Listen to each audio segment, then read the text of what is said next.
Chelsea of today are looking pretty good, but Chelsea of tomorrow should be, in theory, absolutely insane.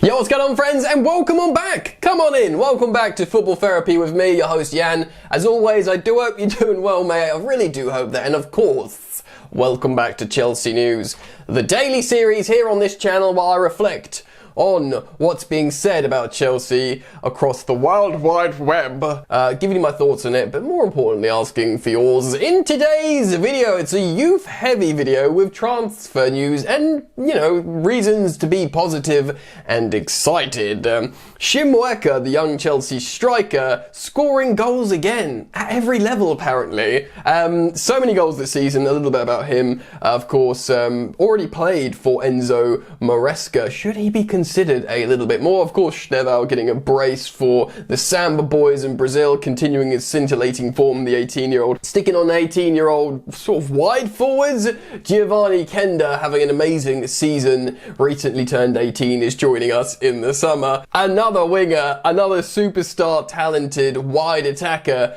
which begs the question, why are we still being linked to others? Yes, Chelsea is still being utilised in the headlines in terms of being linked. Is that even English? We're constantly being linked to Yildiz. Kenan Yildiz, of course, a very exciting under-21s player, incredible talent for Juventus, lots of clubs circling him. Apparently still Chelsea, which to me don't make any sense, but of course many of you will get excited at the prospect. We are going to react to an article speaking about him as well. Anyway, look, welcome in, you're all welcome. Thank you for joining me today. If you would like to support the content, just like and subscribe. Many of you watch this content and you're not subscribed, and hey, why be that guy? When we're closing in on 200,000 subs, why would you want to be the guy that's not subscribed, that's watching the content? Be the difference. Be the change. God, that's so annoying. Anyway, let's get into it. Let's start off with Maresca then. The young England striker has 16 goals for club and country now. Wow, it's only October the 11th and 16 goals. This is Erling Haaland levels amounts of goals, of course. It's at a different level. But he is 17? He is 17 years old. I watched him with Alex Goldberg. I went to watch the under-21s on the opening game of this season against Man City. Huge game, of course, Man City's under-21s. We won. Shim, as a 17-year-old, captained the under-21 side to a victory, scoring a hat-trick against Man City. Very, very, you know, exciting, high profile. He's playing all kinds of levels, under 18s, under 19s of England. He's playing under 21s for Chelsea, despite only being 17. He's played for Maresca's first team, excuse me. Looks very, very good indeed. An amazing finisher. He's a humble lad. Got to meet him and have a couple of words with him. He's a really nice chap, but an amazing footballer and incredibly high ceiling. So definitely deserved a shout out in this video because the young man keeps scoring, and Maresca will be very, very aware of that. Now, of course, he's got Delap. He's got Mark Yu, who deserves minutes, but you know, in the cups, although Mark Yu definitely deserves a run in the cups, but you should be, you know, keep that keen eye on Shim. Maybe, just maybe, we'll see him utilised more sooner rather than later, especially because we know Maresca will turn to teenagers, you know? Look at Estevao, which is the next part of this video. So yes, Estevao Willian scored a brace for the Brazilian Samba boys. Was it last night or yesterday? I'm not entirely sure. Yesterday in UK time, whatever. He scored in a 5-0 thrashing. Rodrigo also, or Rodrigo, however you say, with the Brazilian Portuguese accent, also scored a brace. And I think Vini Jr. got a goal as well. Half as many goals as Estevao Willian, the 18-year-old Chelsea winger. It's sensational stuff. I love the goals he's scoring as well. We know he's very, very capable of scoring golazzos, long ranges, bending it into the top bins, etc. But he also can score the scrappy goals, like the winner against Liverpool. Not that it was an easy finish necessarily, but it was definitely gambling at the back post, like, you know, being brave and crashing the back post, which is a, you know, prime Barclays goal. You know, you get old school centre forwards from the 90s doing that. He's an 18-year-old Brazilian wide, creative forward. For those of you who thought, oh, is he just going to get slammed once in the Prem and be scared and, go into himself and not express himself, he's been quite the opposite. Not only is he showing the flair, the Brazilian skill and, all that kind of talent stuff, he's been doing really brave things as well and scoring all kinds of goals. I love it. He's absolutely exploding onto the scene for club and country. Of course, in Brazil, the pressure is monumental. You had Casemiro coming out after the game saying, look, we need to be careful of how much pressure we apply on this kid because he's a kid, basically, which is right of Casemiro to do so. But he's seemingly taking it all in his stride, just starting for Brazil. Recently turned 18, a starter for a country like Brazil.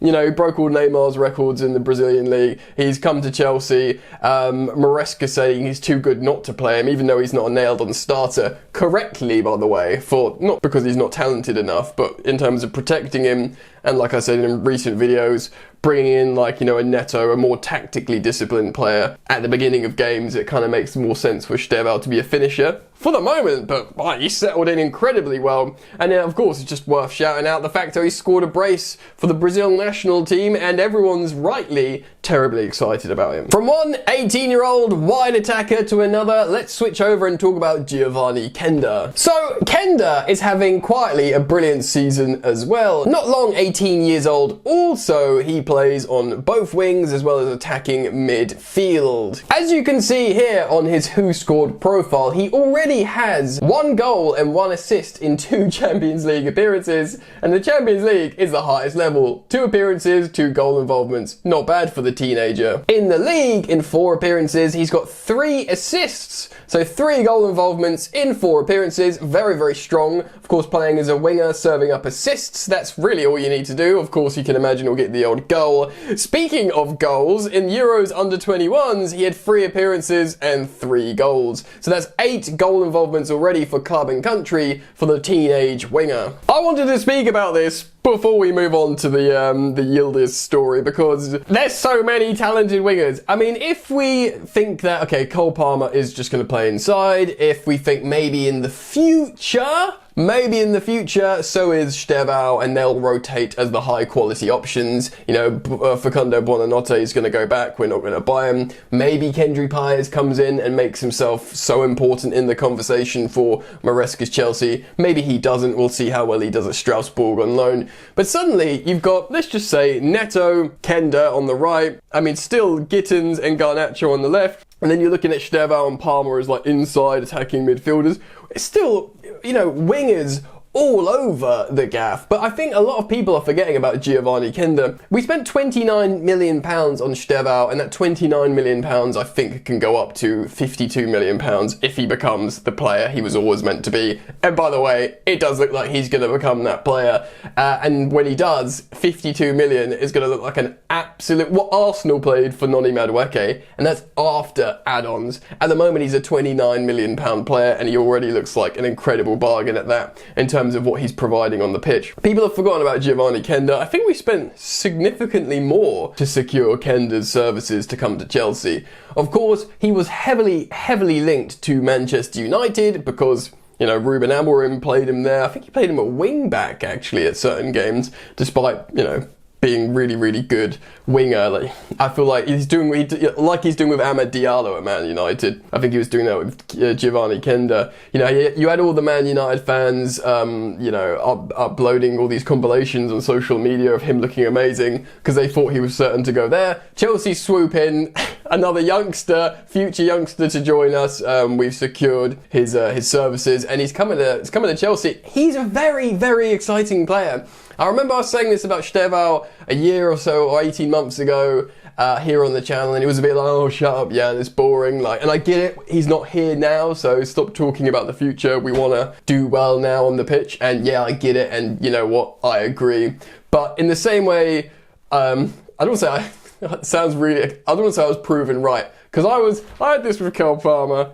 Look, just because I was excited about Parma and Estevao doesn't make me any kind of like psychic about football. Most people could see they were going to be really good. Maybe it was a little bit more niche with Cole Palmer to be excited because we'd seen him a little bit. But many people who knew Estevao had really exciting hype. And the people who didn't probably got sick of me talking about it. But Giovanni Quenda sort of needs to be spoken about in similar terms. I don't necessarily think he's as a prestigious talent as Estevao, but you know, maybe like Paez. Chelsea have got themselves a really amazing young talent. Of course, Estevao, Paez, Penders, Quenda, securing down these players to join Chelsea when they're teenagers. You know, the team of tomorrow theoretically is going to be absolutely insane, especially when you consider the age profile of your Levi Colwills, your Andre Santoses, even like, you know, your Moises Caicedo and your Enzo Fernandezes. They're all under 25. So, you know, in the Project 2030, whatever it's called, to have, like, you know, by then a team that's done really well together. Okay, I mean, the talent is just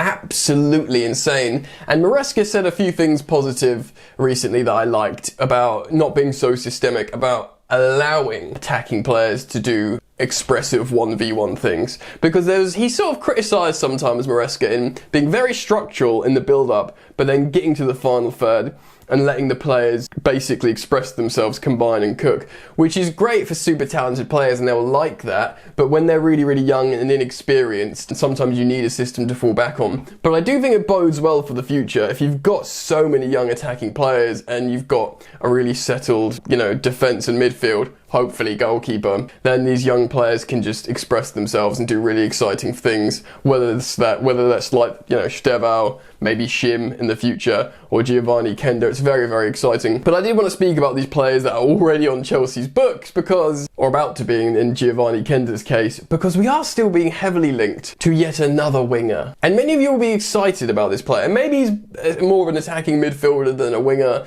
but Kenan Yildiz. So check this out. A couple of days ago, Team Talk have published an article on this, but loads of news publications have followed since. Chelsea are apparently ready to rival Arsenal to the signing of Kenan Yildiz, as two fresh reports on the Juventus superstar come to light. He's only 20 years old, but of course he's emerging as Juve's talisman. The forward, who can play as a second striker, on the left wing, and other positions, has managed 2 goals and 4 assists already in 8 appearances. He's one of the most talented under 21 players in the world. He's an excellent dribbler capable of scoring wonder goals, that's true, I've seen it, at the very highest level. Indeed, he's already netted superb strikes against Borussia Dortmund and Inter Milan this term. Yildiz has been compared to iconic players such as Kevin De Bruyne, Del Piero, thanks to his ball-carrying strength, vision and finishing. That's helpful. being compared to these really high, you know, profile players is always very helpful, isn't it? In terms of player position, predominantly on the left, check out this transfer marked profile here, his graphic. As you can see, his main position is a left winger. He can play on the right winger and he can play in the middle. Now we know Maresca likes tactically and positionally versatile players. His contract runs out in 2029. He only signed a new one last year, so he'll cost a lot of money. As you can see on the graphic, he's 2-footed, which is very exciting indeed. Look, many of you people who've watched him, I went, wow, this kid's an absolute superstar. I'll have him at Chelsea. But eventually, it's gonna be like, what's the plan here, guys?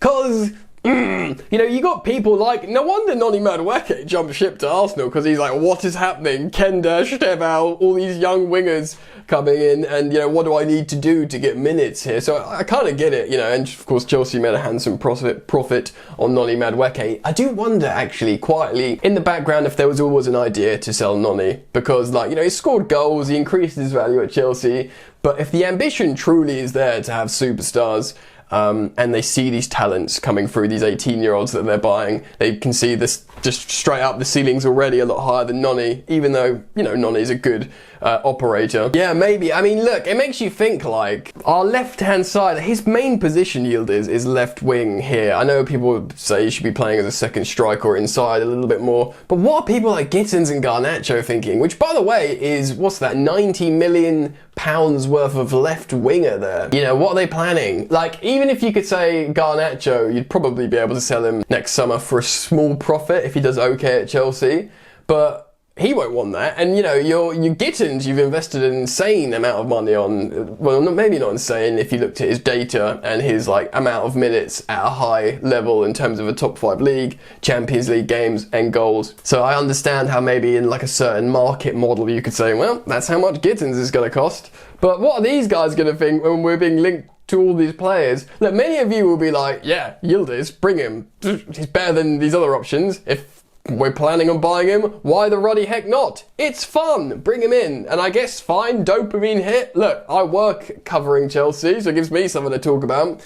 But it doesn't necessarily make too much sense to me as a plan. Oh well, as long as Maresca is being kept in the loop, as long as there is a plan, as long as they're saying, look, we're just going to keep bringing in these stars until they are, you know, Caicedos and Palmers and Estevaos and Colwells, until we've got a team of those, we ain't going to stop. Yum, yum, yum. Do you know what I mean? So, fine, if they're not breaking any financial regulation rules, etc. It's a lot of fun. But anyway, let me know what you think. Please do leave your thoughts down in the comment section below. As always, I'm grateful for you guys hanging out with me. Thank you for liking and subscribing. Do consider coming back.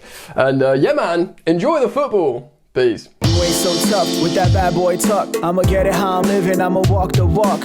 Outline my lines, I rap through thought. Body bag the verse, outlined in chalk. In my life seen trouble, hustle on the double. Silence on the trigger like my pick got a muzzle. Yo chick like to guzzle, bad boy stay in trouble. I only love this paper, sorry I don't. I laugh me baby.